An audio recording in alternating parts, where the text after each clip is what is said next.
So, this YouTuber was about to film one of the most dangerous vlogs in the world, and it nearly landed him in prison.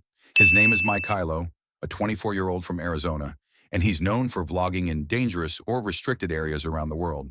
But in 2024, he took things way too far. He set his sights on one of the most remote and heavily protected places on Earth, North Sentinel Island.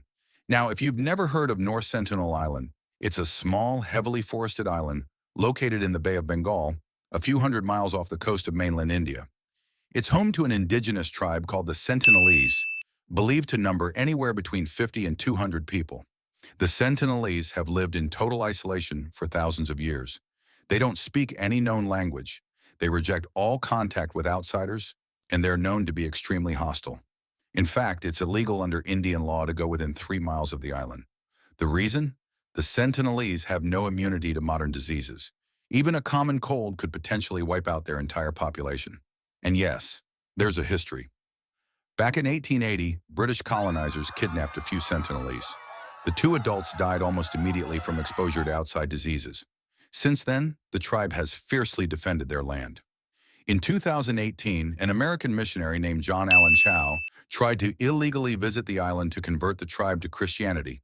He was shot with arrows and killed. Long story short, going there is both illegal and incredibly dangerous. But that didn't stop Mykaihlo. In 2024, he flew from the U.S. to Port Blair, the capital of the Andaman Islands, just a few hours away from North Sentinel. His plan? To vlog the island and post it online? He even bought an inflatable kayak, planning to quietly paddle to the island. But before he could even hit the water, hotel staff saw what he was trying to do and stopped him. They warned him it was illegal, and he was forced to abandon the plan and return home. But Mykaihlo wasn't done. In 2025, he flew back to India with a new plan. This time, he got a small motorboat, except weirdly, the boat didn't even have a motor yet. So while waiting for it to be fixed, Mykaihlo traveled north to Baratang Island, where he illegally vlogged another isolated tribe.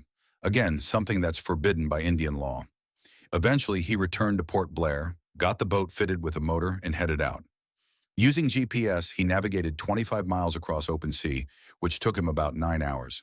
When he finally reached the shores of North Sentinel Island, he began blowing a whistle to try to attract the tribe's attention. But no one came. For over an hour, he wandered around the beach, filming himself, claiming, "No one has landed here before. I am incredible," which is not true. Eventually, realizing no one was coming out, he left behind an offering of a can of Diet Coke and a coconut. Yes, seriously. And gathered some sand as a souvenir. He then floated offshore for a few more hours, still trying to get attention. But again, nothing. So he turned around and began the 9-hour journey back. But here's the thing. On his way back, local fishermen spotted him. They immediately contacted the police. Because again, everything he did was highly illegal. Authorities caught up with him shortly after he landed. He was arrested, and this is his mugshot. As of now, he hasn't been sentenced yet, but he's facing up to 5 years in Indian prison, all for a vlog. Look, there's a line between adventure and recklessness. Mykaihlo crossed it. He risked his life, the lives of an uncontacted tribe, and violated international laws for views. Some places just aren't meant for YouTube content, and North Sentinel Island is one of them.